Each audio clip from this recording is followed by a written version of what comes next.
Halo teman-teman, selamat datang lagi di AMH Channel.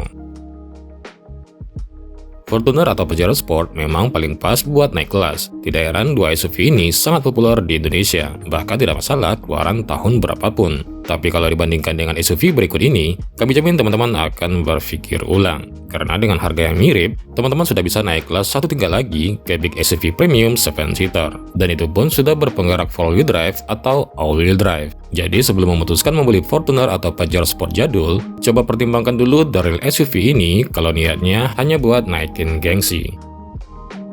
Tapi sebelum lanjut, jangan lupa di subscribe dulu channel ini buat yang belum subscribe dan aktifkan tombol notifikasinya. Oke, terima kasih. Yang pertama, Toyota Land Cruiser Prado tipe TX 2,7 transmisi matic tahun 2004.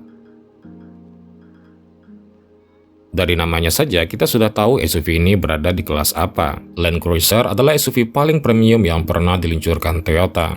Meskipun Prado adalah versi LED dari Land Cruiser, kemewahan dan wibawanya tetap tidak terbantahkan.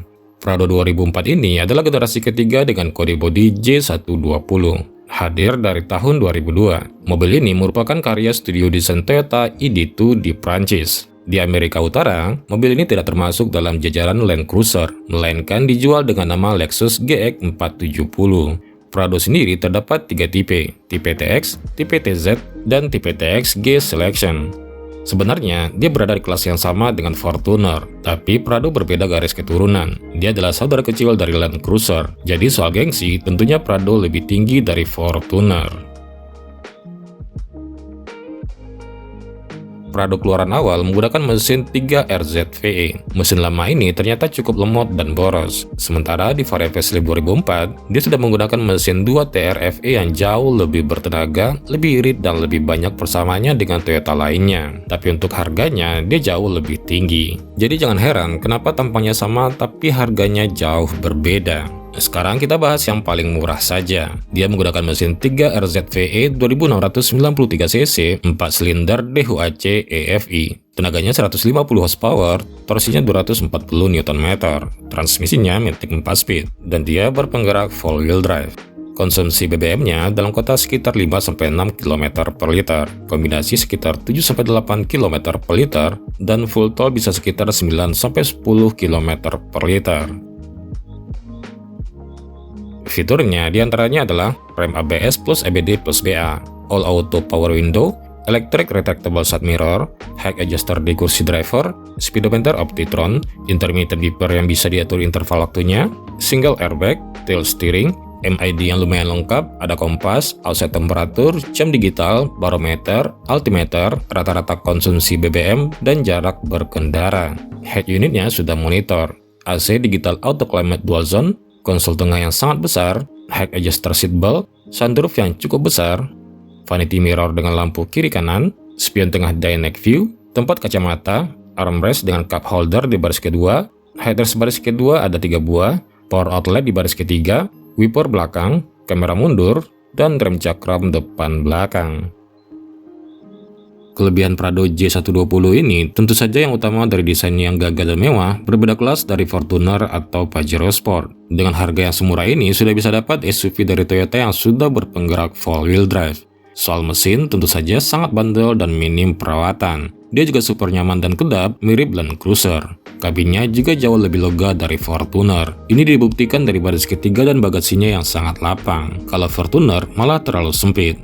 Mobil ini ternyata memang didesain untuk proper diisi 8 penumpang, karena penumpang tengah di baris kedua dan ketiga semuanya dapat headrest dan seatbelt 3 titik. Dan yang pasti, ini mobil yang murni bisa dibawa ke medan berat sekalipun.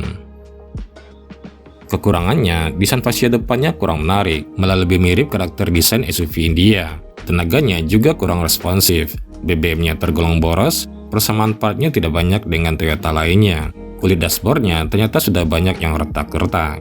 Dia juga sangat minim cup holder dan laci penyimpanan. Double blower AC-nya juga tidak ada. Bahkan untuk tipe TX ini, airbag-nya hanya ada 1.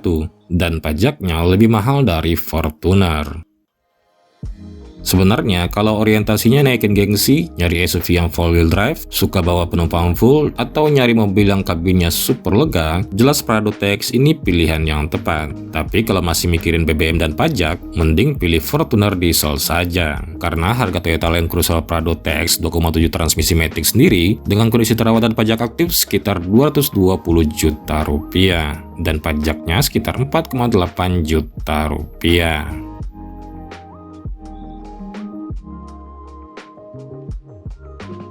Yang kedua, BMW X5 E70 3.0 SI transmisi matic tahun 2008. BMW E70 adalah generasi kedua dari SUV ukuran medium BMW X5. Mobil ini menggantikan generasi sebelumnya E53 sejak bulan November 2006. Mobil ini lebih lebar 60 mm, lebih panjang 165 mm, dan jarak sumbu roda lebih panjang 110 mm dari E53, tapi untuk tingginya sama. SUV ini didesain lebih urban style dan lebih mewah. Cukup berbeda karakternya dengan generasi pertama yang lebih terlihat garang dan macho. BMW memang melakukan perubahan signifikan pada bagian bumper, apron depan, dan lampu belakang. Bahkan interiornya mengalami perubahan total menjadi lebih modern dan lebih luas. E70 ini juga mengadopsi 3 baris kursi yang berarti bersaing langsung dengan Fortuner dan Pajero Sport, namun berada di kelas yang lebih mewah. Kode mesinnya N52B30 V6 2996cc 6 silinder 24 katup DHC, tenaganya 268 horsepower, torsinya 315 Nm, transmisinya Matic Steptronic 6 speed, dan dia berpenggerak all-wheel drive. Konsumsi BBM-nya dalam kota sekitar 5-6 km per liter, kombinasi sekitar 7-8 km per liter, dan full tol sekitar 8-9 km per liter. Fiturnya diantaranya adalah corner sensor, lampu utama yang sudah full proyektor HID, akses smart key, rem ABS plus EBD plus BA, wooden panel, all auto power window, electric retractable side mirror, jok depan elektrik kiri kanan dengan memory seat di bagian driver, auto headlamp, auto wiper, electric tilt dan telescopic steering, setir sudah lapis kulit, audio steering control dengan bluetooth teleponi, onboard komputer, layar iDrive, 6 buah airbag, AC digital auto climate dual zone dengan heater, head unit CD changer, tombol sensor parkir, dynamic stability control, hill descent control, tombol on off power back door, electric parking brake, konsol tengah dengan power outlet dan colokan aux, panoramic sunroof yang sangat besar, vanity mirror dengan lampu kiri kanan, spion tengah auto dimming, tempat kacamata, armrest dengan cup holder di baris kedua, headrest baris kedua ada 3 buah, AC yang bisa diatur untuk baris kedua, power outlet untuk baris kedua, dan AC baris ketiga yang juga bisa dikontrol mandiri. Jadi di setiap baris AC-nya bisa dimatikan mandiri. Di baris ketiganya dia hanya bisa diisi 2 orang saja, karena kompartemen dan AC-nya ternyata diletakkan di antara 2 kursi belakang. Makanya di baris ketiga hanya cocok untuk 2 orang saja. Kemudian power outlet juga ada di baris ketiga, wiper belakang, defogger belakang, kamera mundur, sensor parkir 4 titik, dual muffler, dan rem cakram depan belakang. Kelebihan BMW E70 ini, desainnya mewah dan bodinya bongsor. Gengsinya tentu dapat banget karena ini kelas BMW. Mesinnya bertenaga dan responsif. Handlingnya tergolong stabil, posisi drivernya sangat ergonomis. Kabinnya mewah, luas, dan sangat nyaman. Bantingan suspensinya empuk, tapi tidak mantul-mantul. Sangat proper untuk diisi 7 penumpang saja, bukan untuk 8 penumpang. Kalau yang mau proper 8 penumpang, pilih Toyota Prado saja. Safety fiturnya juga sangat bagus. Suara audionya lumayan premium, dan penggerak AWD-nya bisa bikin pede saat dipakai kemana saja. Untuk kekurangannya, dia kurang cocok buat dipakai harian, karena agak rewel kalau belum paham karakternya. Karakter transmisinya juga agak menghuntak pada saat downshift. Istilahnya transmisinya ini agak bodoh. Elektrikalnya agak rewel dan bisa rembes ke yang lain kalau tidak diatasi dengan tepat. Kualitas material pelapis interiornya kurang konsisten. Radius putarnya juga lebih lebar dari varian RWD. BBM-nya cukup boros dan pajaknya agak mahal. BMW X5 E70 3.0 SI transmisi matic tahun 2008 saat ini untuk kondisi terawat dan pajak aktif harganya dimulai dari sekitar 235 juta rupiah dengan biaya pajak per tahun sekitar 10,3 juta rupiah. Yang ketiga, Mazda CX-9 3,7 GT transmisi matic tahun 2013. Ini adalah model facelift terakhir dari generasi pertama CX-9. Model ini diluncurkan di tahun 2013 dengan desain depan yang lebih segar. Berbeda dari dua SUV sebelumnya, CX-9 adalah sebuah big SUV premium dengan penggerak all-wheel drive yang sudah mengadopsi 3 baris kursi. Kelasnya setara dengan Land Cruiser, bukan Prado apalagi Fortuner. Namun yang menarik adalah harga bekasnya yang sangat murah, karena mirip dengan harga Fortuner diesel tahun 2010. Secara dimensi, tentu dia lebih besar dari Fortuner. Agar SUV besar ini bisa melaju dari 0 sampai 100 km per jam dalam waktu 9 detik, Mazda menyematkan sebuah mesin super besar berkode MZI 3726cc 6 silinder 24 katup DHC VVT. Mesin ini mampu menghasilkan tenaga sebesar 273 horsepower dan torsi 366 Nm.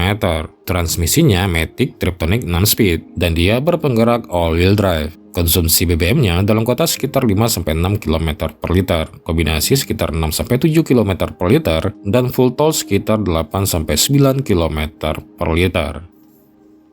Desain luarnya memang sudah terlihat sesuai dengan zamannya, namun bagian interiornya terkesan cukup jadul, terutama desain dashboardnya. Tapi ini cukup wajar karena dia ini hanya minor facelift saja, namun untuk fiturnya cukup premium di kelasnya. Di antaranya headlamp washer, lampu utama proyektor HID, rem ABS plus EBD plus BA, akses smart key, power window yang autonya hanya di bagian depan saja, electric mirror, jok depan elektrik kiri kanan dengan memory seat di bagian driver, blind spot monitoring, traction control, line departure warning, power back door, sensor parkir, auto headlamp, auto wiper, speaker dari Bose, tilt dan telescopic steering, setir lapis kulit, audio steering control, cruise control, 6 buah airbag, layar MID, head unit LCD full color, AC auto climate dual zone dengan heater, pemanas kursi depan, konsol tengah dengan power outlet dan aux, sunroof, vanity mirror dengan lampu kiri kanan, spion tengah dynamic view, armrest di baris kedua dengan cup holder dan laci,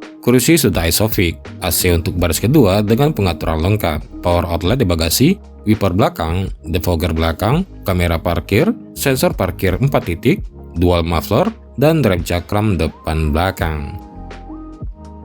Kelebihannya, desainnya lebih menarik dari model pre-facelift. Mesinnya sangat bertenaga, akselerasinya memang tidak responsif seperti mobil sport, tapi selalu ngisi sampai putaran atas. Kabinnya sangat nyaman dan kedap, interior dan bagasinya juga sangat lapang. Posisi drivernya sangat ergonomis, bantingan suspensinya sangat empuk, tapi handlingnya tetap sigap. Penggerak AWD-nya sangat bisa diandalkan untuk menghela mobil sebesar ini di jalan licin atau berlumpur.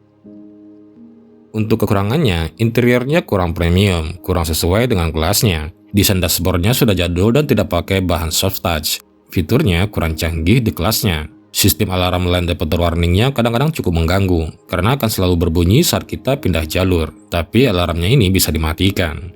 Transfer case AWD-nya perlu diwaspadai, karena di luar negeri ini cukup jadi isu. Water pump-nya juga perlu diperhatikan, karena posisinya tersembunyi, sehingga kalau bocor jadi sulit dideteksi, dan kalau rusak, efeknya bisa fatal. Untungnya ini belum banyak kejadian di Indonesia. Dan untuk konsumsi BBM-nya tentunya sangat boros, karena mesinnya 3700 cc. Jadi, kalau teman-teman merasa Fortuner kabinnya terlalu sempit dan Pajero Sport Gen 1 mulai terasa jadul, CX-9 ini mungkin bisa jadi penggantinya. Dengan harga Rp234 juta, kita sudah bisa mendapatkan big SUV premium dengan segudang kemewahan dan kenyamanan. Untuk pajaknya sekitar Rp9 juta. Nah, kira-kira mana nih big SUV yang bikin pilihan teman-teman berpaling dari Fortuner atau Pajero Sport? Tulis di komentar ya. Semoga video ini bermanfaat. Sampai jumpa di video berikutnya.